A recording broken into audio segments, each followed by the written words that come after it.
ദൈവത്തിൻ്റെ വിലയേറിയ നാമം മഹത്വപ്പെടുമാറാകട്ടെ. ഇന്ന് വൈകുന്നേരവും നമുക്ക് ദൈവസേനയിൽ ദൈവത്തിൻ്റെ വചനം പഠിക്കുവാനായിട്ട് ഇത്രയും പേരെ കൂട്ടിക്കൊണ്ടുവന്ന ദൈവത്തിൻ്റെ കൃപയ്ക്കായിട്ട് നമുക്ക് ദൈവത്തെ സ്തുതിക്കാം. നാം ഓർത്തുപോലെ വളരെ ചൂടുള്ള കാലാവസ്ഥയാണ് ഇപ്പോൾ. എന്നാലും ദൈവവചനം പഠിക്കാനുള്ള ആഗ്രഹത്തോടുകൂടെ ദൈവസേനയിൽ കൂടി വരുവാൻ ദൈവം നമ്മൾക്ക് കൃപ ചെയ്തു.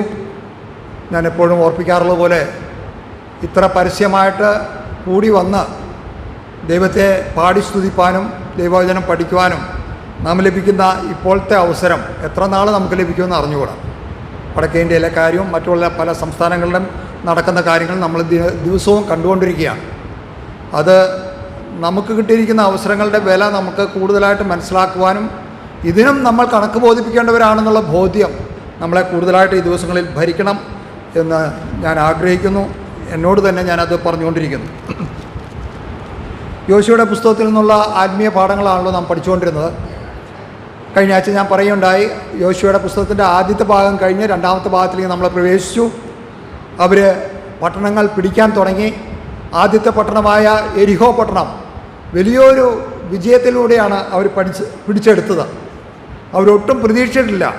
കാരണം അത്ര വലിയൊരു വിജയമായിരുന്നു എരിഹോ പട്ടണത്തിൻ്റെ വിജയത്തിൽ കൂടെ അവർക്ക് ലഭിച്ചത്. നമ്മുടെ ക്രിസ്തീയ ജീവിതത്തിൽ നമുക്ക് വിജയങ്ങൾ ലഭിക്കുമ്പോൾ പലപ്പോഴും നമ്മൾ അതിൽ മതിമറന്നു പോകാറുണ്ട് അറിയാതെ. നമുക്കറിയാം, മോശ ഈ കനാൻ ദേശത്തെക്കുറിച്ച് സംഖ്യാപുസ്തകത്തിൽ പറയുമ്പോൾ, ആവർത്തന പുസ്തകത്തിൽ പറയുമ്പോൾ ഒരു വാക്യം പറയുന്നുണ്ട്. അത് നിങ്ങളുടെ ശ്രദ്ധയിലേക്ക് കൊണ്ടുവരണം എന്ന് ഞാൻ ആഗ്രഹിക്കുന്നു. ആവർത്തന പുസ്തകം 11-ാം അധ്യായത്തിൻ്റെ 11-ാം വാക്യം, നിങ്ങൾ കടന്നു ചെല്ലാൻ പോകുന്ന ദേശത്തെക്കുറിച്ച് അവിടെ പറയുന്ന ഒരു വാക്യം എൻ്റെ ഹൃദയത്തിൽ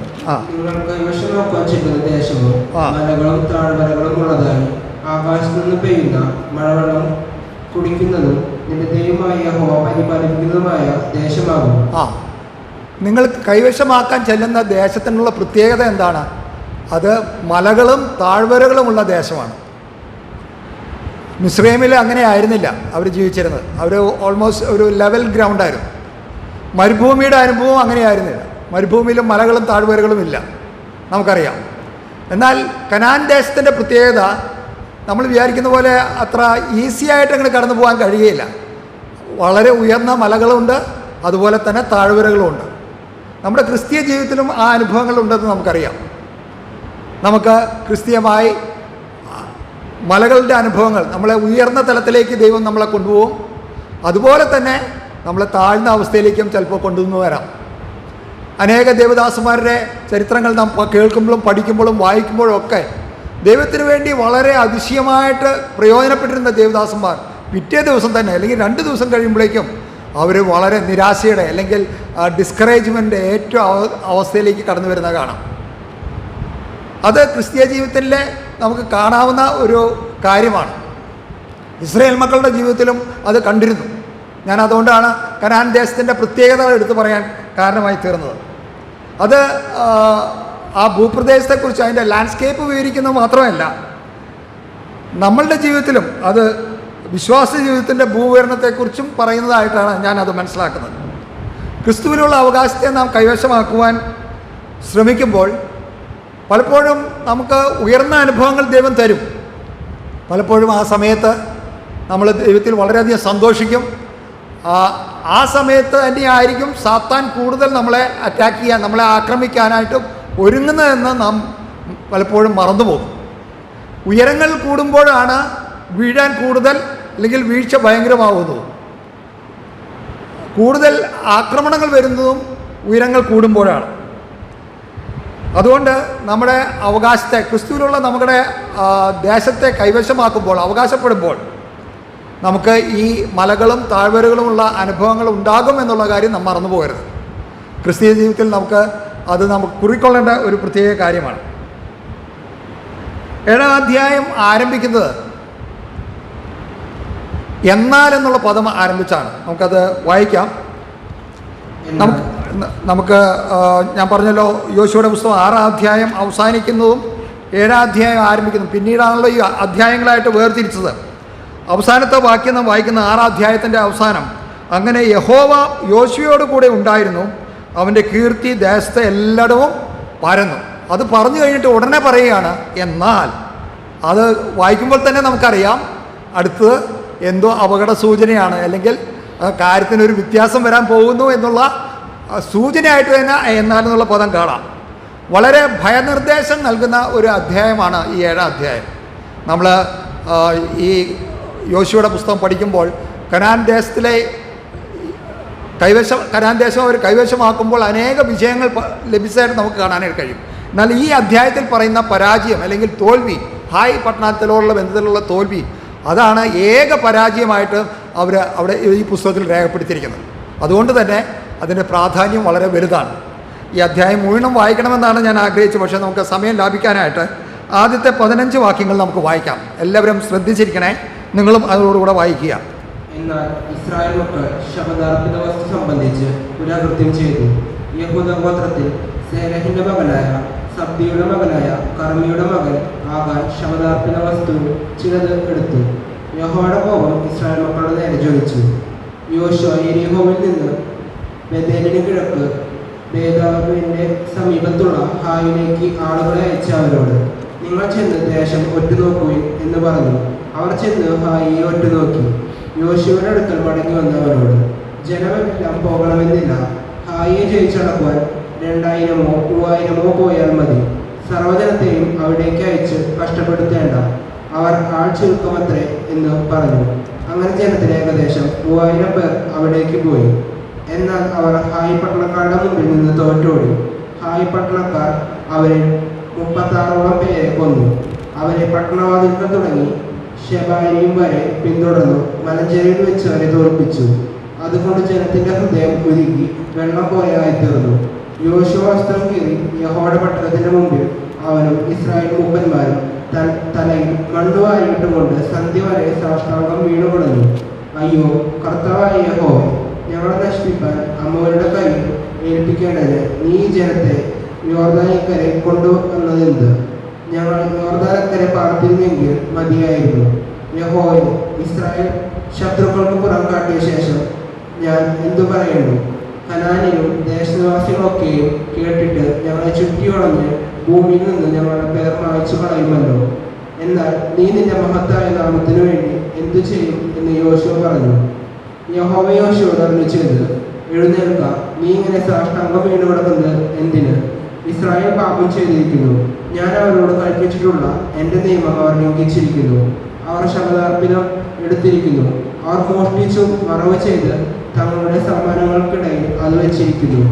ഇസ്രായേൽ മക്കൾ ശാപഗ്രസ്തരായി തീർന്നത് കൊണ്ട് ശത്രുക്കളുടെ മുമ്പിൽ നിൽപ്പാൻ കഴിയാതെ ശത്രുക്കൾക്ക് പുറം കാട്ടേണ്ടി വന്നു. ശാപം നിങ്ങളുടെ ഇടയിൽ നിന്ന് നീക്കാതിരുന്നാൽ ഞാൻ നിങ്ങളോട് കൂടെ ഇരിക്കുകയില്ല. നീ എഴുന്നേറ്റ് ജനത്തെ ശുദ്ധീകരിച്ച് അവരോട് പറയുക, നാളത്തേക്കു നിങ്ങളെ തന്നെ ശുദ്ധീകരിക്കും. ഇസ്രായേലേ, നിന്റെ നടുവിൽ ഒരു ശാപമുണ്ട്.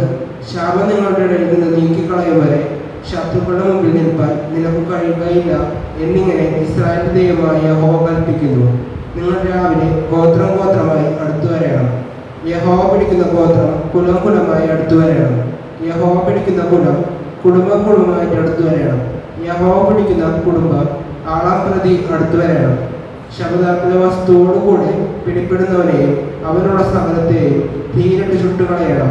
അവൻ യഹോവയുടെ നിയമത്തെ ലംഘിച്ചു ഇസ്രായേലിൽ വഷളത്വം പ്രവർത്തിച്ചിരിക്കുന്നു. മതി, താങ്ക് യു.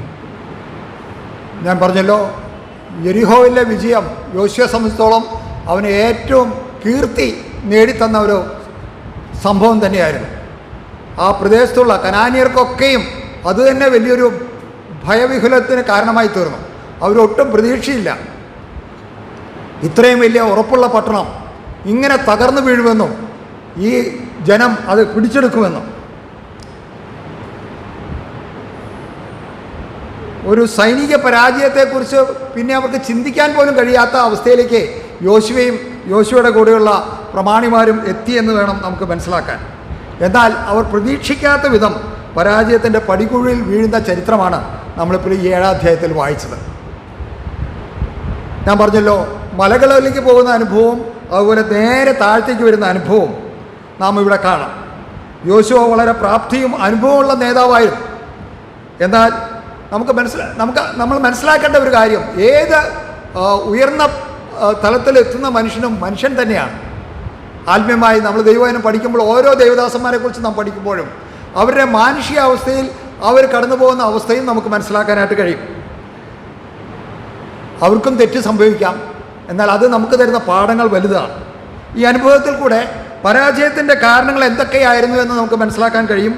അത് നമ്മുടെ ജീവിതത്തിൽ നമുക്ക് വരുന്ന ആ നിരുത്സാഹവും നിരാശകളുടെയും മധ്യത്തിൽ നമുക്കത് എങ്ങനെ തരണം ചെയ്യാം എന്ന് പഠിപ്പിച്ചു തരുന്ന ഒരു അധ്യായം കൂടിയായിട്ട് ഞാനിതിനെ കാണും. ഞാൻ പറഞ്ഞല്ലോ, എരിഹോ കീഴടക്കിയതോടുകൂടെ ഇസ്രയേൽ വളരെ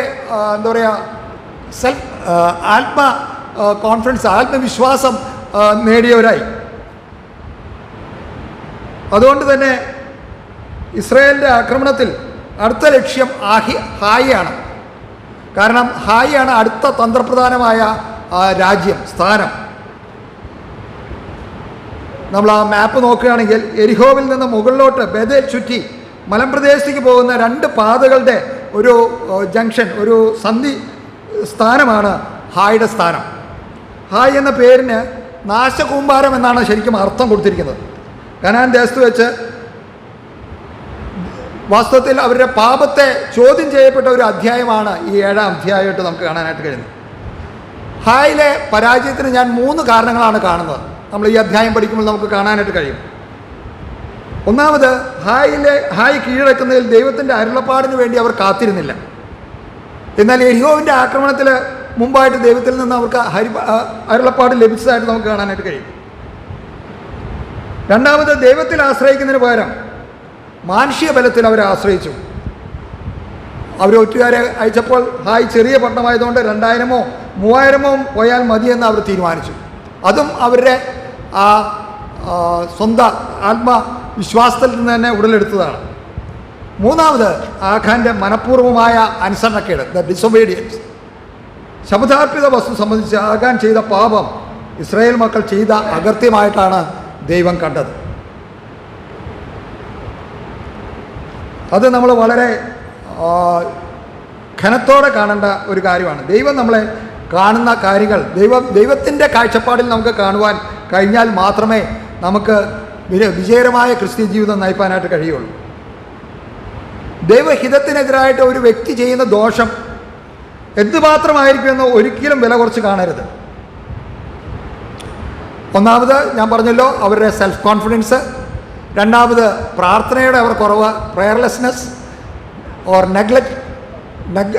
ആ പ്രാർത്ഥന അവർ ശരിക്കും വിട്ടുകളഞ്ഞ കാര്യം, ദൈവത്തോട് അരുളപ്പാട് ചോദിക്കാത്ത കാര്യം. മൂന്നാമത്, അനുസരണക്കേട്, ഡിസൊബീഡിയൻസ്.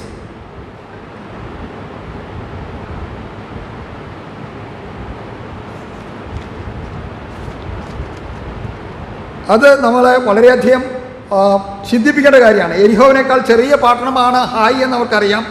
എന്നാൽ ആ സ്ഥാനത്തേക്ക് അവർ കടന്നു പോകുമ്പോൾ അവർ ദൈവത്തോട് ആലോചന ചോദിക്കാതെ അവർ തന്നെ പോയി കണ്ടുപിടിക്കുകയായിരുന്നു.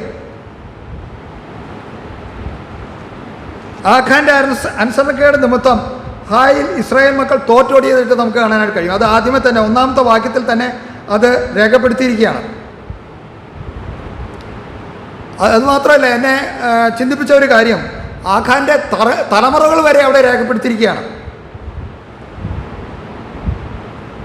യഹൂദ ഗോത്രത്തിൽ ഉൾപ്പെട്ട ആഖാൻ്റെ 4 തലമുറയാണ് ഇവിടെ രേഖപ്പെടുത്തിയിരിക്കുന്നത്. സാരഹൻ്റെ മകനായ, സബ്ദിയുടെ മകനായ, കർമ്മിയുടെ മകനാണ് ആഖാൻ. ദിനവൃത്താന്ത പുസ്തകത്തിൽ ആ വംശാവലി രേഖപ്പെടുത്തുമ്പോൾ അത് എടുത്തു പറയുകയാണ് ആ എഴുത്തുകാരൻ. നിങ്ങൾ ശ്രദ്ധിക്കുക, 1 ദിനവൃത്താന്തം 2:7. 1 ദിനവൃത്താന്തം 2:7 നമ്മളവിടെ കർമ്മിയുടെ പുത്രന്മാർ ശബദാർപ്പിത വസ്തുവിൽ അകൃത്യം ചെയ്തു ഇസ്രായേലിനെ കഷ്ടത്തിലാക്കിയ ആഖാൻ തന്നെ. ആഖാൻ തന്നെ എന്ന് എടുത്തു പറയുകയാണ്. ശബദാർപ്പിത വസ്തുവിൽ അകൃത്യം ചെയ്ത ഇസ്രായേലിനെ കഷ്ടത്തിലാക്കിയ ആഖാൻ തന്നെ. അത് വളരെ പ്രാധാന്യത്തോടു കൂടെ തന്നെ ദൈവവചനത്തിൽ രേഖപ്പെടുത്തി വച്ചിരിക്കുകയാണ്. കനാനിൽ ഇസ്രായേലിൻ്റെ ആദ്യത്തെ പരാജയം, അത് ഞാൻ പറഞ്ഞല്ലോ, അതാണ് ഏക പരാജയം അവർക്ക് സംഭവിച്ചു കനാനിനെ സംബന്ധിച്ചിടത്തോളം. ആ പരാജയം ആഖാൻ്റെ പേരിലാണ് രേഖപ്പെടുത്തി വച്ചിരിക്കുന്നത്. യോശുവയുടെ സൈന്യം വളരെ ഡിസിപ്ലിൻഡ് ആർമിയായിരുന്നു, വളരെ ശിക്ഷണം ലഭിച്ച ആർമിയായിരുന്നു. എല്ലാവരും വളരെ കോപ്പറേറ്റീവ്, സഹകരിച്ച് പ്രവർത്തിച്ചതായിരുന്നു, പ്രത്യേകിച്ച് ശബ്ദാർപ്പിതമായ സാധനങ്ങളോടുള്ള ബന്ധത്തിൽ. എന്നാൽ ഒരു വ്യക്തി മാത്രമാണ് ഈ പരീക്ഷയിൽ അകപ്പെട്ടത്. എന്നാൽ അവൻ ദൈവദൃഷ്ടിക്ക് മറിഞ്ഞിരുന്നില്ല. അവൻ ആരും അറിയില്ല എന്ന് വിചാരിച്ച് ചെയ്ത കാര്യമാണ്. പാളയത്തിൽ ആരും അറിഞ്ഞിട്ടുമില്ല, ഒരു മനുഷ്യനും അറിഞ്ഞില്ല. നമുക്കറിയാം, കഴിഞ്ഞ ആഴ്ച ഞാനത് പറയുണ്ടായി, ശബ്ദാർപ്പിത വസ്തുവിൻ്റെ പ്രാധാന്യം എന്താണെന്ന്. അത് ദൈവത്തിന് വേണ്ടി വേർതിരിക്കപ്പെട്ടതാണ്. എരിഹോവിനെ ശബ്ദാർപ്പിതമായി തന്നെ ദൈവം പ്രഖ്യാപിച്ചിരുന്നു. യോശുവ ആ കാര്യം വളരെ വ്യക്തമായിട്ട് അവർക്ക് കൽപ്പന കൊടുത്തിരുന്നു. തന്മൂലം ആ പട്ടണത്തിൽ ജീവനുള്ളവയെ മുഴുവൻ സംഹരിക്കുകയും വിലപിടിപ്പുള്ള വസ്തുക്കളെ യഹോവയുടെ ഭണ്ഡാരത്തിൽ ചേർക്കുകയും വേണം. ഇസ്രായേലി ഭടന്മാരിൽ ആരും അതിലൊന്നും കൈവച്ചില്ല, ആരും കൊള്ളയായി എടുത്തുമില്ല, എടുക്കാൻ പാടില്ല താനും. എന്നാൽ ആഖാൻ ദൈവകൽപ്പന ലംഘിച്ച് ശബ്ദാർപ്പിത വസ്തുവിൽ ചിലത് എടുത്തു. ചിലത് എന്താണെന്ന് 21-ാം വാക്യത്തിൽ നാം വായിക്കുന്നുണ്ട്. ഒരു വിശേഷമായ ബാബിലോണെ അങ്കി, 200 ശേക്കൽ വെള്ളി, 50 ശേക്കൽ തൂക്കമുള്ള ഒരു പൊൻകട്ടി എന്നിവ. ആഖാൻ ഇവയെ എടുത്ത് എന്താണ് ചെയ്തതെന്ന് അവിടുന്ന് രേഖപ്പെടുത്തിയിട്ടുണ്ട്. തൻ്റെ കൂടാരത്തിൻ്റെ നടുവിൽ നിലത്ത് കുഴിച്ചിട്ടു. ആഖാൻ്റെ ഈ പ്രവൃത്തി കൊണ്ട് യഹോവയുടെ കോപം ഇസ്രായേൽ മക്കളുടെ നേരെ ജ്വലിച്ചു. നാം അവിടെ വായിക്കുന്നത് നമുക്കറിയാം, ഇസ്രായേൽ ജനത്തെ താൻ ഒരൊറ്റ ജനമായിട്ട് അല്ലെങ്കിൽ ഏകത്വത്തിലാണ് അവരെ രേഖപ്പെടുത്തിയിരിക്കുന്നത്. ആഖാനാണ് പാപം ചെയ്തത്, ഒരൊറ്റ വ്യക്തി. എന്നാൽ ദൈവം പറയുന്നത് എന്താ? ഇസ്രായേൽ പാപം ചെയ്തു. ഇസ്രായേൽ അകൃത്യം ചെയ്തു എന്നും ഇസ്രായേൽ പാപം ചെയ്തു എന്നും ഇസ്രായേൽ നിയമം ലംഘിച്ചു എന്നുമാണ് യഹോവ പറയുന്നത്. 1-ാം വാക്യത്തിലും 11-ാം വാക്യത്തിലും ആ വാക്യം രേഖപ്പെടുത്തിയിട്ടുണ്ട്. പ്രശ്നം പരിഹരിക്കുന്നത് വരെ തൻ്റെ അനുഗ്രഹങ്ങളെല്ലാം ദൈവം നിർത്തിവെച്ചു. കാരണം ദൈവം അവർക്ക് വാഗ്ദത്തം ചെയ്തിരുന്നു, ഞാൻ നിങ്ങളോട് കൂടെയുണ്ട്, ഞാൻ നിങ്ങൾക്ക് മുമ്പായിട്ട് ചെന്ന് ആ രാജ്യങ്ങളെ പിടിച്ചു തരും, അവർക്ക് വേണ്ടി യുദ്ധം ചെയ്യും. യഹോവയുടെ ക്രോധം ശമിക്കാതിരുന്നുവെങ്കിൽ ഞാൻ വിചാരിക്കുന്നു ഇസ്രായേലിൻ്റെ ചരിത്രം അവിടെ വെച്ച് തന്നെ തീരേണ്ടതായിരുന്നു. 1-ാമത്തെ യുദ്ധവിജയത്തിൽ പ്രചോദിതനായ യോശുവ ആ അടുത്ത വിജയത്തിനുള്ള കരുതൽ നീക്കങ്ങൾ നടത്തി. ആ ഹായ് പട്ടണം എങ്ങനെ പിടിക്കണമെന്ന് ഒറ്റുകാരുടെ സഹായത്തോടെ താൻ പ്ലാൻ ചെയ്തു. അവർ പറഞ്ഞതനുസരിച്ച് തന്നെ അവിടേക്ക് 2000-3000 പേരെ താൻ അയച്ചുള്ളൂ. ഒറ്റുകാരുടെ നിഗമനം ശരിയായിരുന്നില്ല എന്ന് നമുക്ക് അടുത്ത അധ്യായം പഠിക്കുമ്പോൾ കാണാനായിട്ട് കഴിയും. അവിടെ 12,000 പുരുഷന്മാരും സ്ത്രീകളും ഉണ്ടായിരുന്നു എന്ന് പിന്നീട് മനസ്സിലാക്കി. 8-ാം അധ്യായത്തിൽ നമ്മൾ വായിക്കുന്നുണ്ട്. പിന്നീട് കൽപ്പന കൊടുത്തപ്പോൾ മുഴുവൻ സൈന്യത്തെയാണ് ദൈവം അയക്കാനായിട്ട് പറഞ്ഞത്. വളരെ ഉറപ്പുള്ള പട്ടണമായിരുന്നു ഹായ്. അതുകൊണ്ടാണ് ഞാൻ പറഞ്ഞത്, ഈ എരിഹോവും ഹായ് പട്ടണവും പിടിച്ചാലേ അവർക്ക് തുടർന്നുള്ള അവരുടെ ആക്രമണ പ്ലാൻ പദ്ധതി ശരിയായ വിധത്തിൽ നടക്കാനായിട്ട് കഴിയുള്ളൂ. രണ്ടായിട്ട് വിഭാഗിച്ച് അവർക്ക് ആക്രമിക്കാനായിട്ട് കഴിയുള്ളൂ. ഇവിടെ സംഭവിച്ച പരാജയം ഇസ്രായേൽ മക്കൾ സ്വന്തം കഴിവിനെ വലുതായി കാണുകയും ശത്രുവിൻ്റെ ബലത്തെ ചെറുതായി കാണുകയാണ് ചെയ്തത്. ഞാൻ പറഞ്ഞല്ലോ, എരിഹോ പട്ടണത്തിലെ വിജയം അവർക്ക് വലിയ കോൺഫിഡൻസ്, വലിയ ഉറപ്പ് കൊടുത്തു. വാസ്തവത്തിൽ ദൈവമായിരുന്നു അവർക്ക് വേണ്ടി യുദ്ധം ചെയ്തത്. അവരൊന്നും ചെയ്തിട്ടില്ല എരിഹോവിൻ്റെ പട്ടണത്തോടുള്ള ബന്ധത്തിൽ, നമുക്കതറിയാം. ഈ സന്ദർഭത്തിൽ പ്രാർത്ഥനയുടെയോ ദൈവാശ്രയത്തിൻ്റെയോ യാതൊരു സൂചനയും ഇവിടെ നമ്മൾ കാണുന്നില്ല. വിശ്വാസികളായ നമുക്ക് അത് വലിയൊരു മുന്നറിയിപ്പാണ് നൽകുന്നത്. നമ്മുടെ ഏറ്റവും വലിയ പരാജയം നമ്മുടെ ശത്രുവിൻ്റെ ശക്തി എത്രമാത്രം വലുതാണെന്ന് നമുക്ക് പലപ്പോഴും മനസ്സിലാക്കാത്തതുകൊണ്ടാണ്. ദുഷ്ടതയോടുള്ള പോരാട്ടത്തോടുള്ള ബന്ധത്തിൽ പൗലോസ് എഫേസ്യ ലേഖനത്തിൽ എടുത്തു പറയുന്നുണ്ട്. തൻ്റെ ഉപദേശത്തിൽ 6-ാം അധ്യായത്തിൻ്റെ 10-ാം വാക്യം, എഫേസ്യ ലേഖനം, ഒടുവിൽ കർത്താവിലും അവൻ്റെ അമിത ബലത്തിലും ശക്തിപ്പെടുമെന്നാണ് അപ്പോസ്തലൻ നമുക്ക് തരുന്ന നിർദ്ദേശം, ഉപദേശം. അതിൽ ശക്തിപ്പെട്ടില്ലെങ്കിൽ നമുക്ക് ശത്രുവിനെ നേരിടാൻ കഴിയുകയില്ല. ഒറ്റുകാരുടെ വാക്ക് വിശ്വസിച്ച് യോശുവ 3000 പേരെ ഹായിലേക്ക് അയച്ചു. അവർ ഹായ് പട്ടണക്കാരുടെ മുമ്പിൽ നിന്ന് തോറ്റോടിയ ചരിത്രമാണ് നാം കാണുന്നത്. രാവിലെ ഹായിയെ കീഴടക്കുമെന്ന ഉറപ്പോടുകൂടെ മലഞ്ചെരിവ് കയറിയവരാണ് തോറ്റോടിയത്. മലഞ്ചെരുവിൽ വെച്ച് ഹായ് പട്ടണക്കാർ 36 യോദ്ധാക്കളെ, അവരുടെ ഭടന്മാരെ കൊല്ലുകയുണ്ടായി. ശേഷിച്ചവർ രക്ഷപ്പെട്ട് പാളയത്തിലേക്ക് വന്നു. അവർ ഭയങ്കരമായിട്ട് വിഷമിച്ചു പോയി, നിരാശപ്പെട്ടു പോയി. ഈ വാർത്ത കേട്ട് ജനത്തിൻ്റെ മനോവീര്യം കെട്ടു. അവരുടെ ഹൃദയം ഉരുകി വെള്ളം പോലെയായി എന്നാണ് നാം വായിക്കുന്നത്.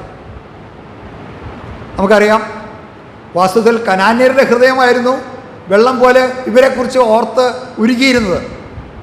രാഹാബ് 2-ാം അധ്യായത്തിൽ പറയുന്നുണ്ട്, നിങ്ങളുടെ ദൈവം ചെയ്ത പ്രവൃത്തികളെ കേട്ടുകൊണ്ട് ഇവിടുത്തെ ജനങ്ങളുടെ ഹൃദയമൊക്കെ ഉരുകിപ്പോയിരിക്കുകയാണ്. എന്നാൽ ഈ പരാജയത്തിൽ ഇസ്രായേലരുടെ ഹൃദയം ഉരുകി വെള്ളം പോലെയായി തീർന്നു എന്നാണ് ഇവിടെ വായിക്കുന്നത്.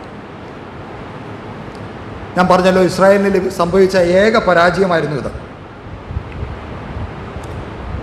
എന്നാൽ അവർ മനസ്സിലാക്കിയ കാര്യം, ഹായിലെ പരാജയവും ഈ 36 പേരുടെ മരണവുമല്ല ഇസ്രായേലിനെ പരിഭ്രാന്തരാക്കിയത്.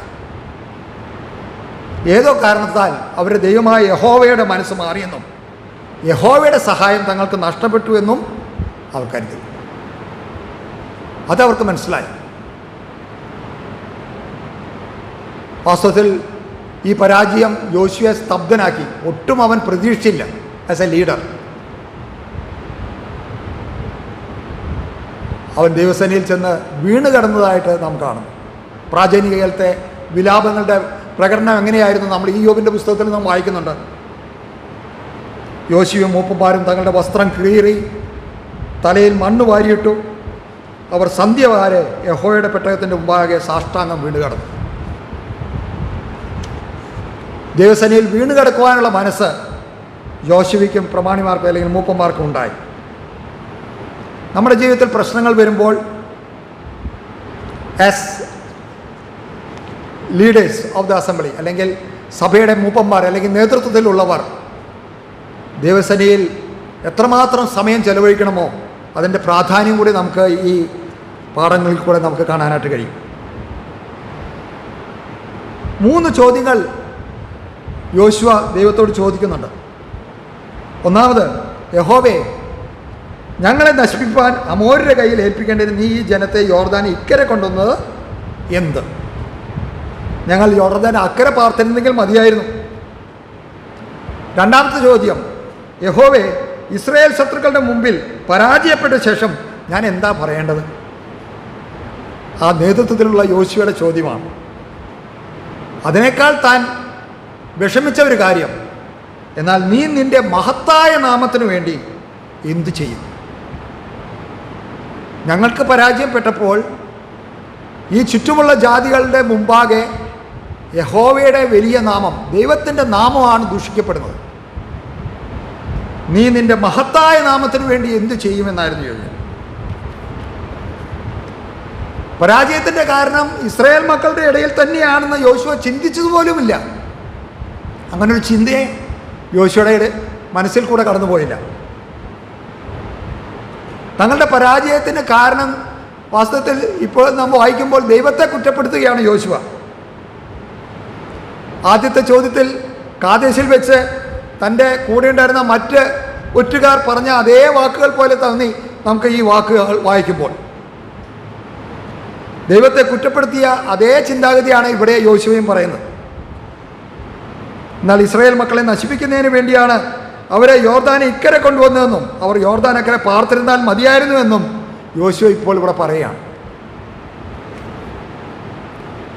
ഈ പരാജയത്തെക്കുറിച്ച് കനാന്യരും ദേശനിവാസികളൊക്കെ കേട്ടുകഴിഞ്ഞാൽ അവർ ചുറ്റി വളഞ്ഞ ഇസ്രായേലരുടെ പേര് പോലും ശേഷിക്കാതെ വണ്ണം ഇസ്രായേൽ മക്കളെ നശിപ്പിച്ച് കളയും. അതായിരുന്നു യോശുവയ്ക്കുണ്ടായിരുന്ന ഭയം. എന്നാൽ തൻ്റെ മഹത്തായ നാമത്തിനു വേണ്ടി യഹോവ എന്ത് ചെയ്യും, അതാണ് യോശുവയ്ക്ക് അറിയേണ്ടത്. യോശുവയ്ക്ക് ഉടനെ തന്നെ യഹോവയുടെ മറുപടി കിട്ടി. നാം വായിക്കുന്നുണ്ട് അവിടെ 10 മുതൽ 12 വരെയുള്ള വാക്യങ്ങളിൽ വളരെ കൃത്യമായിട്ട് ദൈവം മറുപടി കൊടുക്കുകയാണ്. നീ ഇങ്ങനെ സാഷ്ടാംഗം വീണിക്കിടക്കുന്ന എന്തിനാ? എഴുന്നേൽക്ക്, ഇനിയിപ്പോൾ പ്രാർത്ഥിക്കേണ്ട സമയമല്ല. Now is the time for action. നാം ഒരു കാര്യം മനസ്സിലാക്കേണ്ട ഒരു കാര്യമുണ്ട്. പ്രാർത്ഥിക്കേണ്ട സമയമുണ്ട്, ചില സമയത്ത് പ്രവർത്തിക്കേണ്ട സമയമുണ്ട്. പ്രാർത്ഥിക്കേണ്ട സമയത്ത് പ്രവർത്തിക്കുകയും പ്രവർത്തിക്കേണ്ട സമയത്ത് പ്രാർത്ഥിക്കുകയും ചെയ്താൽ ദൈവത്തിനൊന്നും ചെയ്യാൻ പറ്റാത്ത അവസ്ഥയാണ്. ദൈവം ഇവിടെ പറയുകയാണ്, ഹായിലെ പരാജയത്തിൻ്റെ കാരണം ഇസ്രയേൽ തന്നെയാണ്. താൻ അത് വളരെ വ്യക്തമാക്കി കൊടുക്കുകയാണ്. യഹോവയല്ല, ഇസ്രയേൽ പാപം ചെയ്തു. ഇസ്രയേലിൻ്റെ പാപം ദൈവം എണ്ണി എണ്ണി പറയുകയാണ്. ഇസ്രയേൽ പാപം ചെയ്തു, നിയമം ലംഘിച്ചു, ശബദാർപ്പിതം എടുത്തു, മോഷണം, വ്യാജം പറയുക, മോഷണ വസ്തുക്കൾ ഒളിപ്പിക്കുക എന്നീ പാപങ്ങൾ അവർ ചെയ്തു. കുറ്റക്കാരനെ കണ്ടുപിടിച്ച് കുറ്റത്തിന് പരിഹാരം ചെയ്യുന്നതുവരെ അവൻ്റെ പാപം ഇസ്രായേലിൻ്റെ പാപമായി തന്നെ കണക്കാക്കും.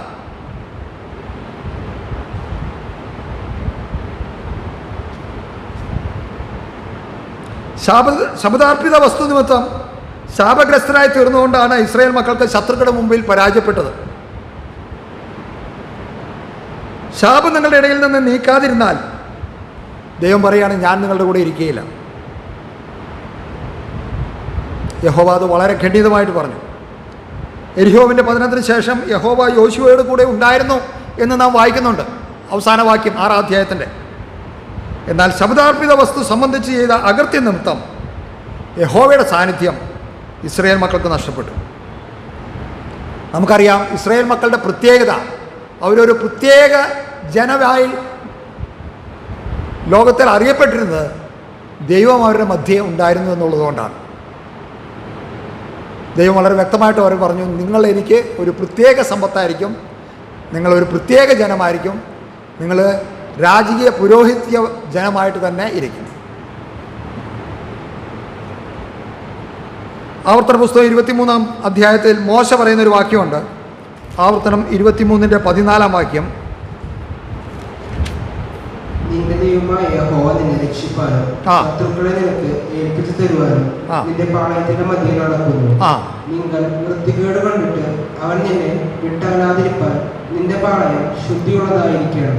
ദൈവത്തിൻ്റെ സാന്നിധ്യം പാളയത്തിൽ ഉള്ളതാണ് ഇസ്രായേൽ മക്കളുടെ ഏറ്റവും വലിയ ശക്തിയും അനുഗ്രഹമായിരുന്നത്. അവിടെ നമ്മൾ വളരെ വ്യക്തമായി വായിക്കുന്ന, നിന്റെ ദൈവമായ യഹോവ നിന്നെ രക്ഷിപ്പാനും ശത്രുക്കളെ നിനക്ക് ഏൽപ്പിച്ചു തരുവാനും നിന്റെ പാളയത്തിൻ്റെ മധ്യേ നടക്കുന്നു. വിശുദ്ധനായ ദൈവം, വിശുദ്ധിയിൽ ഭയങ്കരനായ ദൈവം ഇസ്രായേൽ മക്കളുടെ നടുവിൽ നടക്കുകയാണ്. ഉടനെ പറയുകയാണ്, നിങ്ങൾ വൃത്തികേട് കണ്ടിട്ട് അവൻ നിന്നെ വിട്ടകലാതിരിപ്പാൻ വേണ്ടി നിന്റെ പാളയം ശുദ്ധിയുള്ളതായിരിക്കണം. ഇസ്രായേൽ മക്കൾക്ക് ഏറ്റവും ആവശ്യമുള്ള കാര്യം അതായിരുന്നു. ഓരോ സ്റ്റെപ്പിലും ദൈവം എടുത്തു പറയുന്നുണ്ട്. എരിഹോ പട്ടണം പിടിക്കുന്നതിന് മുമ്പ് തന്നെ ഗിൽഗാലിൽ വെച്ച് പറഞ്ഞു, സാക്രിഫൈ യുവർ സെൽഫ്, നിങ്ങളെ തന്നെ ശുദ്ധീകരിക്കണം. അത് ദൈവത്തിന് വളരെ നിർബന്ധമുള്ള ഒരു കാര്യമാണ്. ദൈവത്തിൻ്റെ ജനത്തിൻ്റെ ഇടയിൽ ദൈവം ഒരിക്കലും സഹിച്ചുകൂടാത്ത കാര്യം അവരുടെ ഇടയിലുള്ള പാപമാണ്. കാരണം ദൈവത്തിന് പാപമായിട്ട് യാതൊരു വിട്ടുവീഴ്ചയുമില്ല.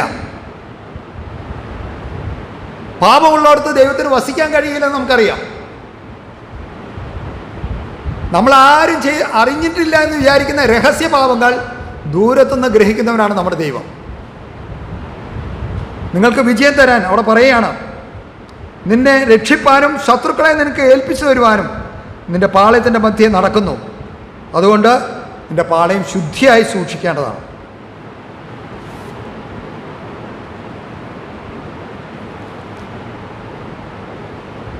പതിമൂന്ന് മുതൽ 15 വരെയുള്ള വാക്യങ്ങൾ, ശാപം നീക്കുന്നതിൻ്റെ ചുവടുകൾ ഓരോന്നായി യഹോവ വെളിപ്പെടുത്തി. ഒന്നാമതായി, ജനങ്ങൾ തങ്ങളെ തന്നെ ശുദ്ധീകരിക്കണം. ഫസ്റ്റ് സ്റ്റെപ്പ്, ഇസ്രായേലിൻ്റെ നടുവിലുള്ള ശാപം നീക്കിക്കളയുന്നവരെ വരെ അവർക്ക് ശത്രുക്കളുടെ മേൽ ജയം ലഭിക്കുകയില്ല. ദൈവം വളരെ വ്യക്തമായിട്ട് പറഞ്ഞു. രണ്ടാമതായി, പിറ്റേ ദിവസം രാവിലെ ഇസ്രായേൽ മക്കൾ കൂടി വന്ന് കുറ്റക്കാരനെ പിടിക്കണം, അല്ലെങ്കിൽ തിരിച്ചറിയണം. ഞാൻ വിചാരിക്കുന്നു ചീട്ടിട്ടായിരിക്കും അവരത് കണ്ടുപിടിച്ചതെന്ന്. ആദ്യമായി തിരിച്ചറിയേണ്ടത് കുറ്റക്കാരൻ്റെ ഗോത്രമാണ്, പിന്നെ അവൻ്റെ കുലമാണ്, പിന്നെ അവൻ്റെ കുടുംബമാണ്. ഒടുവിലായി കുറ്റക്കാരനെയും തിരിച്ചറിയും. മൂന്നാമതായി ശപഥാർപ്പിത വസ്തുവോടുകൂടെ പിടിക്കപ്പെട്ടവനെയും അവനുള്ള സകലത്തെയും തീയിലിട്ട് ചുട്ടുകളയണം. ദൈവകൽപ്പനയ്ക്ക് എതിരായുള്ള മനഃപൂർവമായ അനുസരണക്കേടാണ് ആഖാന്റെ പാപം. അത് വളരെ ഗൗരവമായി തന്നെ നാം അത് കാണണം.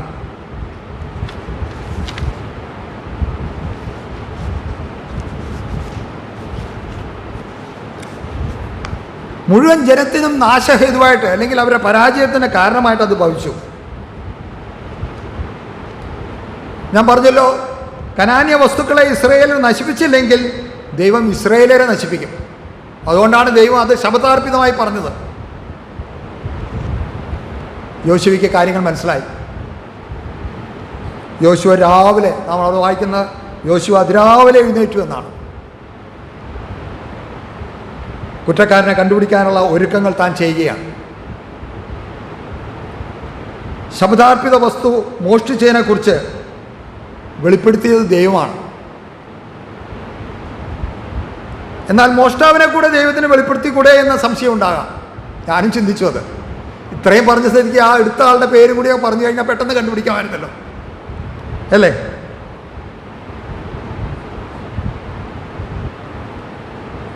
ഞാൻ വിചാരിക്കുന്നത് ചീട്ടിട്ട് കണ്ടുപിടിക്കുന്നതിൽ കൂടെ, അവിടെ വ്യക്തമായിട്ട് പറഞ്ഞിട്ടില്ലെങ്കിലും, ദൈവകൽപ്പന ലംഘിക്കുന്നതിൻ്റെ ഗൗരവം അവർ മനസ്സിലാക്കണമെന്നാണ് ദൈവം ആഗ്രഹിച്ചത്. അത് ഇസ്രായേൽ ജനത്തിന് ബോധ്യപ്പെടും. ഇപ്രകാരം കുറ്റക്കാരനെ കണ്ടുപിടിക്കുന്നതിന് കുറച്ച് സമയം വേണ്ടി വരും. ആ സമയത്തിനുള്ളിലെങ്കിലും ഞാൻ വിചാരിച്ചു ആഖാന് വേണമെങ്കിൽ തൻ്റെ പാപം ഏറ്റുപറയാമായിരുന്നു, അല്ലേ? ആഖാന് മനസ്സിലായി ഇനി രക്ഷയില്ല, നാം പിടിക്കപ്പെടും. അത് തന്നെ പേരെടുത്ത് പറയുന്നതിന് മുമ്പ് തന്നെ അവൻ തൻ്റെ പാപം ഏറ്റുപറഞ്ഞു വന്നിരുന്നെങ്കിൽ ദൈവം അതിനും സമയം കൊടുത്തു. ഹീനപാപം ചെയ്ത ദാവീദിനെ കുറിച്ച് നമുക്കറിയാം. ദൈവകരുണയ്ക്ക് മുമ്പിൽ അവൻ വീണപ്പോൾ ദൈവം അവൻ്റെ പാപം ക്ഷമിച്ചു. അതുപോലെ ആഖാനും കുറ്റം ഏറ്റുപറഞ്ഞ് കരുണയ്ക്കായി ദൈവസേനയിൽ വീഴാനുള്ള അവസരം കൂടി ദൈവം കൊടുത്തു എന്നാണ് ഞാൻ മനസ്സിലാക്കുന്നത്. യോശുവ കുറ്റക്കാരനെ തിരിച്ചറിയുന്നതിന് വേണ്ടി ഇസ്രായേൽ ജനത്തെ മുഴുവനും കൂട്ടിവരുത്തി. കുറ്റക്കാരൻ യഹൂദ ഗോത്രത്തിൽപ്പെട്ടവനാണ്. യഹൂദ ഗോത്രത്തിൽ അവൻ്റെ കുലം സർഹ്യ കുലമാണെന്ന് നാം കണ്ടു. അതായത് സേരഹൻ്റെ കുലമാണ്. സർഹ്യ കുലത്തെ കുടുംബം കുടുംബമായി വരുത്തി കുറ്റക്കാരൻ്റെ കുടുംബം സബ്ദിയുടെ കുടുംബമാണെന്ന് കണ്ടുപിടിച്ചു. സബ്ദിയുടെ കുടുംബത്തെ ആളാം പ്രതി വരുത്തി കർമ്മിയുടെ മകൻ ആഖാൻ പിടിക്കപ്പെട്ടു. ആദ്യകാലത്ത് ചീട്ടിടുന്നത് രീതി പതിവായിരുന്നുവെന്ന് നമുക്ക് കാണാനായിട്ട് കഴിയും. സദൃശവാക്യത്തിൽ ഒരു വാക്യമുണ്ടല്ലോ, സദൃശവാക്യം 16:33, ചീട്ട് മടിയിലിടുന്നു, അതിൻ്റെ വിധാനമോ യഹോവയാൽ അത്രേ. ഈ കുറ്റക്കാരനെ കണ്ടുപിടിക്കുന്നതിനുള്ള ഉദ്യമം തുടർന്നുകൊണ്ടിരിക്കുമ്പോൾ ആഖാൻ മിണ്ടാതിരിക്കുകയായിരുന്നു. ആഖാനിലേക്ക് അന്വേഷണം നീണ്ടുകൊണ്ട് വരികയാണ്. ഞാൻ വിചാരിക്കുന്നു അവൻ്റെ ഹൃദയം കിടന്നിങ്ങനെ അടിക്കുന്നുണ്ടാവും. അവൻ ഭയപ്പെട്ട് കാണും. പിടിച്ചു കഴിഞ്ഞപ്പോൾ യോശുവയുടെ ആ സംബോധന എന്നെ അതിശയിപ്പിച്ചു. ഇത്രയും ജനത്തെ കഷ്ടത്തിലാക്കിയെന്ന് മാത്രമല്ല, ഇത്രയും വലിയൊരു പരാജയം ഇസ്രായേലിന് വരുത്തിയ ആളെ കണ്ടുപിടിച്ചു കഴിഞ്ഞപ്പോൾ യോശുവ വിളിക്കുന്നത് എങ്ങനെയാണ്? മകനെ, ഇസ്രായേലിൻ്റെ ദൈവമായ യഹോവയ്ക്ക് മഹത്വം കൊടുത്ത് അവനോട് ഏറ്റുപറയാം. മകനെ എന്നുള്ള വിളി. നീ എന്ത് ചെയ്തു എന്ന് പറയാം, എന്നോട് മറച്ചു വയ്ക്കരുത് എന്ന് പറഞ്ഞു. യഹോവയ്ക്ക് മഹത്വം കൊടുത്തുകൊണ്ട് കുറ്റം ഏറ്റുപറയുവാൻ യോശുവ ആഖാനോട് ആവശ്യപ്പെടുകയാണ്. പ്രകൃത്യാതീതമായ നിലയിലാണ് ആ കുറ്റക്കാരൻ പിടിക്കപ്പെട്ടെങ്കിലും അവൻ തൻ്റെ കുറ്റം പരസ്യമായി ഏറ്റുപറയേണ്ടത് ആവശ്യമാണ്. അതാണ് നാച്ചുറൽ ജസ്റ്റിസ്, അല്ലെങ്കിൽ സ്വാഭാവിക നീതി. ആഖാന്റെ പ്രതികരണവും വളരെ വ്യക്തമായിരുന്നു. താൻ പൂർണ്ണമായി തന്നെ ആ കാര്യം ഏറ്റുപറഞ്ഞു.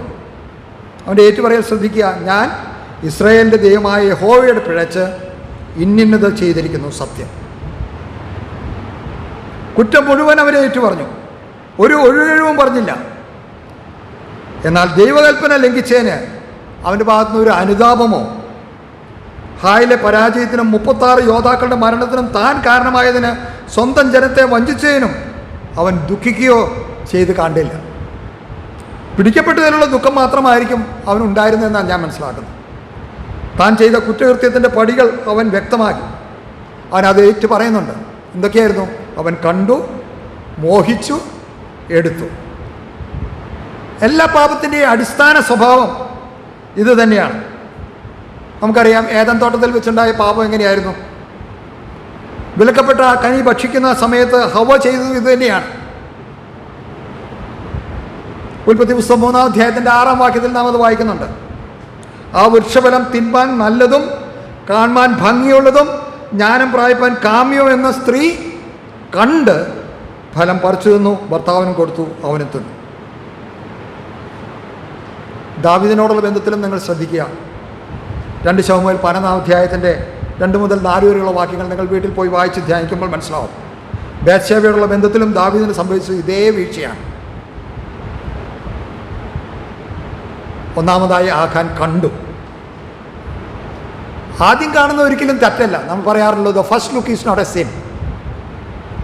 നാം വഴിയിൽ കൂടെ പോകുമ്പോൾ തന്നെ എന്തെല്ലാം കാഴ്ചകളാണ് നാം കാണുന്നത്. അത് നമ്മുടെ കണ്ണിന് തടയാനായിട്ട് കഴിയുകയില്ല. എന്നാൽ രണ്ടാമത് നോക്കാൻ പ്രേരിപ്പിക്കുന്നതാണ് പാപകാരണം. കൊള്ള വസ്തുക്കളെ താല്പര്യത്തോടുകൂടെ ആക്കാൻ നോക്കുവാൻ പാടില്ലായിരുന്നു. മോഹിക്കുന്നതിനും മോഷ്ടിക്കുന്നതിനും കാരണം ആ അഭിലാഷപൂർവമായ നോട്ടമാണ്. ഒരു സ്ത്രീയെ കാണുന്നതിൽ തെറ്റില്ല. പ്രായോഗിക ജീവിതത്തിൽ നമുക്ക് സംഭവിക്കുന്ന കാര്യങ്ങൾ ഞാൻ പറയുന്നു. എന്നാൽ മോഹത്തോടുകൂടെ നോക്കുന്നത് അത് നയിക്കുന്ന പാപത്തിലേക്കാണ്. ആഖാമിൻ്റെ രണ്ടാമത്തെ തെറ്റ് അവൻ മോഹിച്ചതാണ്. അവൻ കണ്ടു. രണ്ടാമത് നമ്മൾ വായിക്കുന്നത് അവൻ മോഹിച്ചു. ഇസ്രായേലിന് ദൈവം നൽകിയ വലിയ ജയത്തെ ഓർത്ത് വാസ്തവത്തിൽ അവൻ ആ ദിവസം കൊള്ള വസ്തുക്കളിൽ ചിലത് കൈക്കലാക്കുക എന്ന ചിന്തയായിരുന്നു ആഖാന്. ദൈവത്തോട് സ്തോത്രം ചെയ്യുന്നതിന് പകരം, ദൈവം നൽകിയ വിജയത്തിൽ സന്തോഷിച്ച് ദൈവത്തിന് മഹത്വം കൊടുക്കേണ്ടതിന് പകരം എല്ലാ യോദ്ധാക്കളും ആ ഭടന്മാരും ചെയ്തത് അതാണ്, ഇസ്രായേലരെല്ലാം. എന്നാൽ കൊള്ള വസ്തുക്കളിൽ ചിലത് കൈക്കലാക്കുക എന്ന ചിന്തയായിരുന്നു ആഖാന്. നാം യാക്കോബിൻ്റെ ലേഖനത്തിൽ വായിക്കുന്നുണ്ട്, ഓരോരുത്തൻ പരീക്ഷിക്കപ്പെടുന്നത് സ്വന്തം മോഹത്താൽ ആകർഷിച്ച് വശീകരിക്കപ്പെടുകയാലാകുന്നു. യാക്കോബ് 1:14 വാക്യം. കൊള്ള വസ്തുക്കളെക്കുറിച്ചുള്ള മോഹം ഹൃദയത്തിൽ താലോലിക്കുകയും അനുകൂലമായ സാഹചര്യം വന്നപ്പോൾ അവ എടുത്ത് കൂടാരത്തിന് നടുവിൽ കുഴിച്ചിടുകയും ചെയ്തു.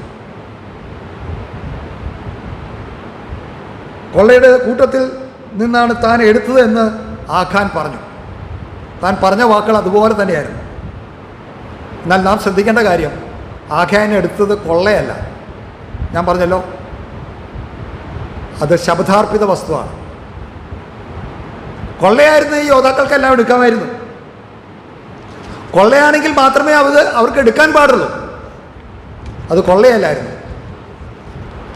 അത് ശബദാർപ്പിത വസ്തുക്കളായിരുന്നു. ഈ ശബദാർപ്പിത വസ്തുക്കളുടെ പ്രാധാന്യം ഞാൻ കഴിഞ്ഞ ആഴ്ച പറഞ്ഞല്ലോ, അതുകൊണ്ട് ഞാൻ വീണ്ടും പറയുന്നില്ല. അത് ആഖാനോ ഇസ്രായേലിനോ സ്വന്തമല്ല, അവ ദൈവത്തിനുള്ളതാണ്. ദൈവം ശബദാർപ്പിതമെന്ന് പറയുമ്പോൾ അതിനെ കൊള്ളയായി കണക്കാക്കുവാൻ ആർക്ക് കഴിയും? അത് ആർക്കും അനുവാദമില്ല. ഇന്ന് നമുക്കുള്ള ഏറ്റവും വലിയ പ്രശ്നം ഈ കാര്യങ്ങളുടെ വിപരീത ദർശനം, അല്ലെങ്കിൽ ദൈവം എന്ത് ഉദ്ദേശിക്കുന്നോ അല്ലെങ്കിൽ ദൈവം എന്ത് പറയുന്നോ അതിന് നേരെ എതിരായിട്ടാണ് മനുഷ്യൻ ഇന്ന് പല കാര്യങ്ങളും കാണുന്നത്. ഞാൻ ചിന്തിക്കുകയായിരുന്നു, ഒരു കാലത്ത് എത്രയോ ഘോരമായ പാപങ്ങൾ എന്ന് വിചാരിച്ചിരുന്ന ഒരു കാലഘട്ടത്തിൽ ഇന്ന് അതൊക്കെ വളരെ ലഘൂകരിച്ച് അതൊരു പാപമേ അല്ല എന്നുള്ള നിലയിലാണ് നമ്മളുടെ പല കാര്യങ്ങൾ, അല്ലേ? നമുക്കതിൻ്റെ സീരിയസ്നെസ് തന്നെ, പാപത്തിൻ്റെ അതൊരു പാപമായിട്ട് തന്നെ ഇന്ന് കണക്കാക്കുന്നില്ല. ദൈവത്തിൻ്റെ ഗൗരവമായ നോട്ടത്തിൻ്റെ മുമ്പാകെ നമ്മളുടെ ഓരോ പ്രവൃത്തിയും ദൈവം കാണുന്നത് എന്താണ്? ദൈവത്തിൻ്റെ മക്കളെന്ന നിലയിൽ നമ്മളോടുള്ള ഉദ്ദേശത്തിലാണ് ഞാൻ പറയുന്നത്. ലോകത്തിൽ ഇന്ന് പല കാര്യങ്ങളും തെറ്റേയല്ല, നമുക്കറിയാം. കോടതി വരെ ഇന്ന് പല കാര്യങ്ങളും നീതീകരിച്ചുകൊണ്ടിരിക്കുകയാണ്. എത്ര ഭയാനകമായ കാലത്താണ് നാം ജീവിക്കുന്നത് പ്രിയമുള്ളവരെ. പല കാര്യങ്ങളും നമുക്ക് ഇന്ന് പാപമല്ലാതെ വളരെ ലഘൂകരിക്കപ്പെട്ട് നമ്മൾ വളരെ ലൈറ്റായിട്ടാണ് പറയാം, അത് ആ സഹോദരൻ്റെ അല്ലെങ്കിൽ ആ ഒരു ബലഹീനതയാണ് എന്ന് പറഞ്ഞ് അതിനെ ലഘൂകരിക്കാനാണ് നാം ശ്രമിക്കുന്നത്. യെശയ്യാവ് ഒരു വാക്യം പറയുന്നുണ്ട്. യെശയ്യാപ്രവചനത്തിൽ യെശയ്യാപ്രവചനം 5-ാം അധ്യായത്തിൻ്റെ 20-ാം വാക്യം നമുക്കൊന്ന് വായിക്കാം. യെശയ്യാപ്രവചനം 5-ാം അധ്യായത്തിൻ്റെ 20-ാം വാക്യം. തിന്മയ്ക്ക് നന്മ എന്നും നന്മയ്ക്ക് തിന്മ എന്നും പേർ പറയുകയും ഇരുട്ടിനെ വെളിച്ചവും വെളിച്ചത്തെ ഇരുട്ടുമാക്കുകയും കയ്പിനെ മധുരവും മധുരത്തെ കയ്പും ആക്കുകയും ചെയ്യുന്നവർക്ക് അയ്യോ കഷ്ടം. അയ്യോ കഷ്ടം, വോ അൺടു ദം എന്ന് പറയുന്നത് എന്തൊരു ഭയാനകമാണ്. തിന്മയ്ക്ക് നന്മയെന്നും നന്മയ്ക്ക് തിന്മയെന്നും പേര് പറയുക, ഇരുട്ടിനെ വെളിച്ചം വെളിച്ചത്തെ ഇരുട്ടുമാക്കുകയും കയ്പിനെ മധുരവും മധുരത്തെ ആക്കുകയും ചെയ്യുന്നവർക്ക് അയ്യോ കഷ്ടം. ഇന്ന് വാസ്തവത്തിൽ അത് തന്നെയല്ലേ സംഭവിച്ചുകൊണ്ടിരിക്കുന്നത്. നമ്മളോട് തന്നെ നമ്മുടെ ഹൃദയങ്ങളോട് ദൈവം സംസാരിക്കുമാറാകട്ടെ. എരിഹോവിൽ നിന്ന് ആഖാൻ എടുത്ത് തൻ്റെ കൂടാരത്തിൻ്റെ നടുവിൽ നിലത്ത് കുഴിച്ചിട്ട വസ്തുക്കൾ 3 ഞാൻ പറഞ്ഞല്ലോ. വിശേഷമായ ഒരു ബാബിലോണിയ മേലങ്കി. ബാബിലോണിയ മേലങ്കി വളരെ പ്രസിദ്ധമാണ്. അത് വളരെ ചിത്രത്തൈലുള്ളതും അനേകരെ, പ്രത്യേകിച്ച് ബാബിലോണിയ സമ്പ്രദായമനുസരിച്ച് മനുഷ്യരുടെയും മൃഗങ്ങളുടെയും രൂപങ്ങളൊക്കെ ചേർത്ത് കൊത്തുപണി അല്ലെങ്കിൽ നെയ്ത് വെച്ചിരിക്കുന്നതാണ്. വളരെ വിലയേറിയ ഒരു അങ്കിയാണത്. രണ്ടാമത് താനെടുത്ത് 200 ശേക്കൽ വെള്ളി, 50 ശേക്കൽ തൂക്കമുള്ള ഒരു പൊൻകട്ടി. നല്ലൊരു മേലങ്കയും വെള്ളിയും പൊന്നും എത്ര അഭികാമ്യമായ വസ്തുക്കൾ. വാസ്തവത്തിൽ വെള്ളിയും പൊന്നും യഹോവയുടെ ഭണ്ഡാരത്തിൽ ചേരേണ്ടതാണ്. അത് യോശുവ വളരെ വ്യക്തമായിട്ട് കൽപ്പിച്ചിരുന്നതാണ്, ആഖാൻ കേട്ടിട്ടുള്ളതുമാണ്. എന്നാൽ മനഃപൂർവമായ അനുസരണക്കേട്. ഈ വസ്തുക്കളെ ഒളിച്ച് തൻ്റെ പാപം മറയ്ക്കാമെന്ന് ആഖാൻ കരുതി. നമുക്കറിയാം, ആദാമും ഹവ്വയും തങ്ങളുടെ പാപം മറയ്ക്കുവാൻ ശ്രമിച്ചുകൊണ്ട് ഓടി ഒളിച്ച കാര്യം നമുക്കറിയാം, ഏദൻ തോട്ടത്തിൽ. എന്നാൽ യഹോവ അവരെ കണ്ടെത്തി. ആഖാൻ മറന്നുപോയ കാര്യം ഇതാണ്. എബ്രായ ലേഖനം 4-ാം അധ്യായത്തിൻ്റെ 13-ാം വാക്യം നമുക്ക് വളരെ പരിചയമുള്ള വാക്യം. എന്നാൽ നമ്മൾ പലപ്പോഴും അതിൻ്റെ ഗൗരവം മനസ്സിലാക്കാറില്ല. 4-ാം അധ്യായത്തിൻ്റെ 13-ാം വാക്യത്തിൽ അവന് മറഞ്ഞിരിക്കുന്ന ഒരു സൃഷ്ടിയുമില്ല, സകലവും അവന്റെ കണ്ണിൽ നഗ്നവും മലർന്നതുമായി കിടക്കുന്നു. അവനുമായിട്ടാകുന്നു നമുക്ക് കാര്യമുള്ളത്. ഒരു കാര്യം അവൻ്റെ ഭാഗം മറഞ്ഞിരിക്കുന്നില്ല. സകലവും നഗ്നവും മലർന്നുമായിട്ട് കിടക്കുകയാണ്. ഞാൻ എത്ര രഹസ്യമായിട്ട് എൻ്റെ കുടുംബത്തിലുള്ളവർ അറിയുന്നില്ല, എൻ്റെ ഭാര്യ അറിയുന്നില്ല, എൻ്റെ സഹോദരന്മാർ അറിയുന്നില്ല എന്ന് വിചാരിച്ച് ഞാൻ ചെയ്യുന്ന കാര്യം. എന്നാൽ അത് ദൈവത്തിനെ നമുക്ക് ഒരിക്കലും കബളിപ്പിക്കാനായിട്ട് കഴിയുകയില്ല. ആ വലിയ സത്യം നമ്മുടെ ഹൃദയത്തിൻ്റെ ആഴത്തിൽ പതിയുവാൻ ദൈവത്തിൻ്റെ ആത്മാവ് സഹായിക്കട്ടെ. ആഖാൻ്റെ ഏറ്റുപറച്ചൽ ശരിയാണെന്ന് തെളിഞ്ഞു. ദൂതന്മാർ ചെന്ന് കൂടാരത്തിൽ കുഴിച്ചിട്ടിരുന്ന വസ്തുക്കൾ എടുത്തു. ആഖാൻ പറഞ്ഞതുപോലെ വെള്ളി ഏറ്റവും അടിയിലായിരുന്നു കുഴിച്ചിട്ടിരുന്നത്. ആഖാൻ മോഷ്ടിച്ചത് ശബ്ദാർപ്പിത വസ്തുക്കളെയാണ്. അവയെ കൊണ്ടുവന്ന യഹോവയുടെ സന്നിധിയിൽ വെച്ചു. അനന്തരം ആഖാനെ കൊള്ളവസ്തുക്കൾ, കുടുംബം, മൃഗങ്ങൾ, അവനുള്ള മറ്റ് വസ്തുക്കൾ എന്നിവയോടൊപ്പം ആഖോർ താഴ്വരയിൽ കൊണ്ടുപോയി. യോശുവ പറയാണ്, നീ ഞങ്ങളെ വലച്ചതെന്തിന്? യഹോവ ഇന്ന് നിന്നെ വലയ്ക്കുമെന്ന് യോശുവ പറഞ്ഞു.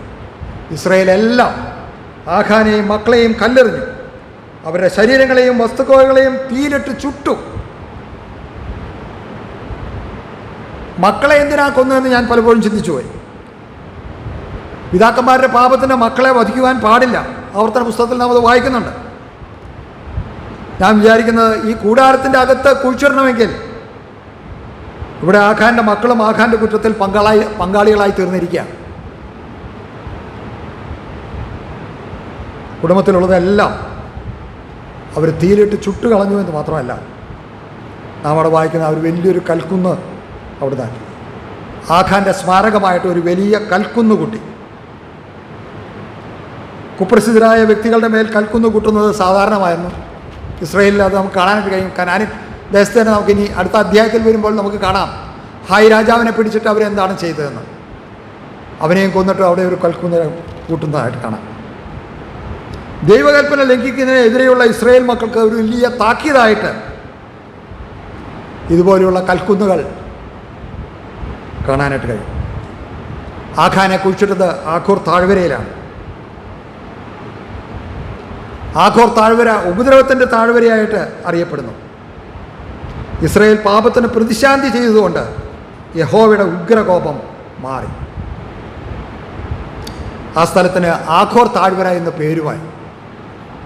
തുടർന്ന് നാം യഹൂദ മക്കളുടെ ദേശത്തിൻ്റെ അതിരുകൾ പറയുമ്പോൾ ഒരു സൈഡ് ആഖോർ താഴ്വരയിൽ നിന്നാണ് പുറപ്പെടുന്നത്. നമുക്ക് അടുത്ത അധ്യായത്തിൽ നമ്മൾ ദേശം വിഭജിച്ച് കഴിയുമ്പോൾ പഠിക്കുമ്പോൾ നമുക്ക് കാണാനായിട്ട് കഴിയും.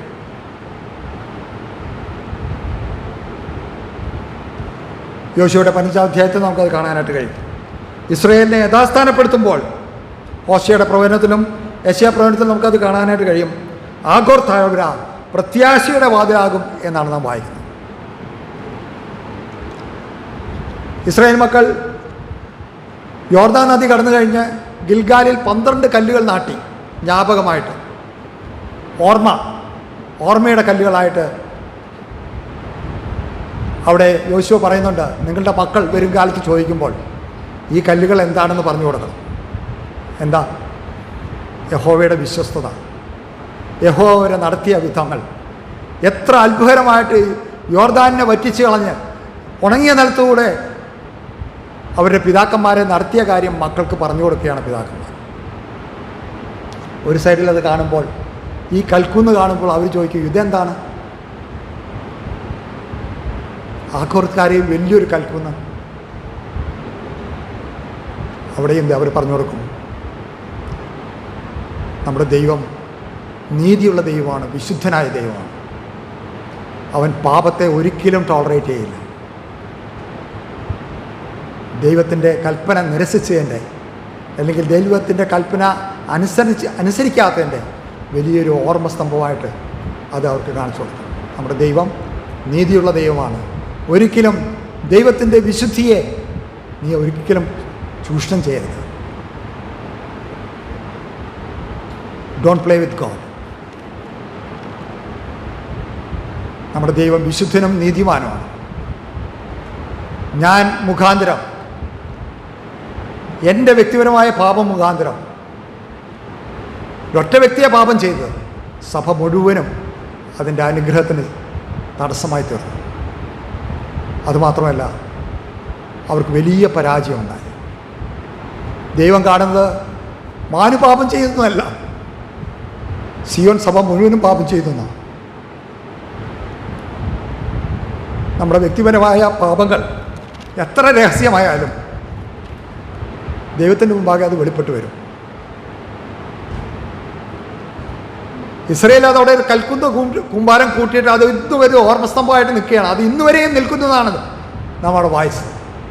അത് വലിയൊരു അപായ സൂചന അല്ലെങ്കിൽ വലിയൊരു മുന്നറിയിപ്പ് അവർക്ക് നൽകിക്കൊണ്ടിരിക്കുകയാണ്.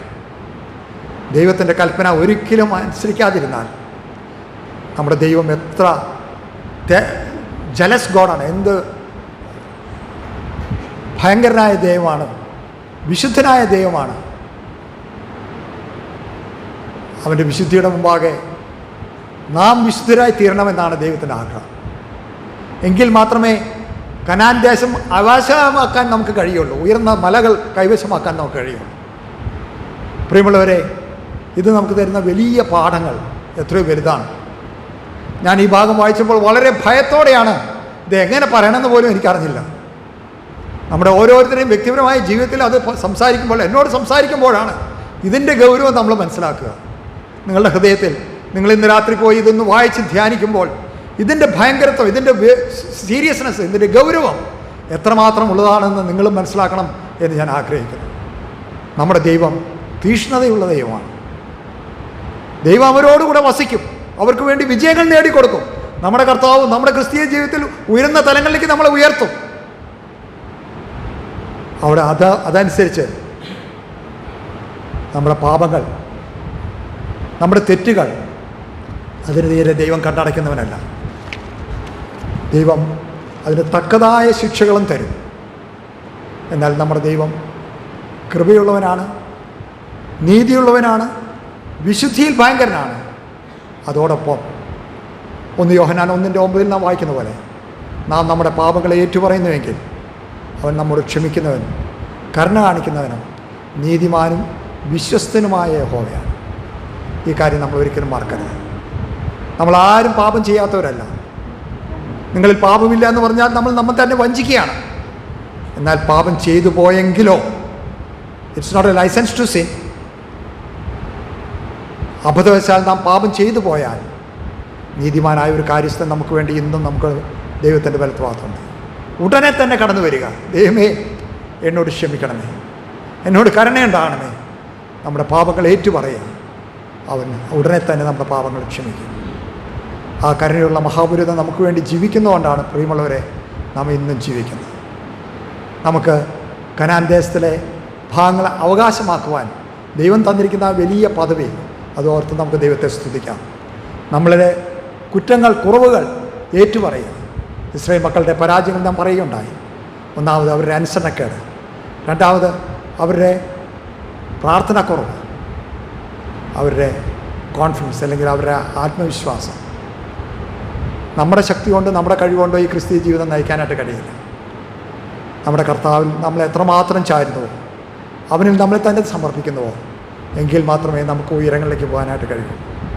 നാം ഉയരങ്ങളിലേക്ക് പോകുമ്പോൾ അതേ സമയം തന്നെ ശത്രുവിൻ്റെ ആക്രമണങ്ങൾ വളരെ ഉണ്ടാകുമെന്ന് നമുക്കറിയാം.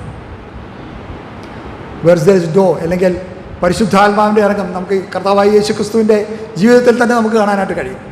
ഇവൻ എൻ്റെ പ്രിയപുത്രൻ, ഇവനിൽ ഞാൻ പ്രസാദിച്ചിരിക്കുന്നുവെന്ന് പറഞ്ഞ് കർത്താവിൻ്റെ സ്നാന സമയത്ത് പരിശുദ്ധാത്മാവ് പ്രാവെന്ന പോലെ ഇറങ്ങി വരുന്ന രംഗം കണ്ടു. അടുത്ത അധ്യായത്തിൽ തന്നെ നാം വായിക്കുന്നത് സാത്താനാൽ പരീക്ഷിക്കപ്പെടുന്ന കർത്താവിനെയാണ്. നാം എത്ര ഉയരങ്ങളിലേക്ക് പോയാലും നമുക്ക് എപ്പോഴും സാത്താൻ നമ്മളെ ആക്രമിക്കാനുണ്ടെന്നുള്ള ബോധം നമ്മളെ ഭരിക്കുമെങ്കിൽ ആ കർത്താവിനെ ക്ലിങ് ഓൺ ചെയ്യാൻ, ആ കർത്താവിനെ മുറുകെ പിടിക്കുവാൻ, ആ കർത്താവിൽ ആശ്രയിക്കുവാൻ, അവൻ മാത്രമേ നമ്മളെ രക്ഷിക്കാനായിട്ട് കഴിയുള്ളൂ.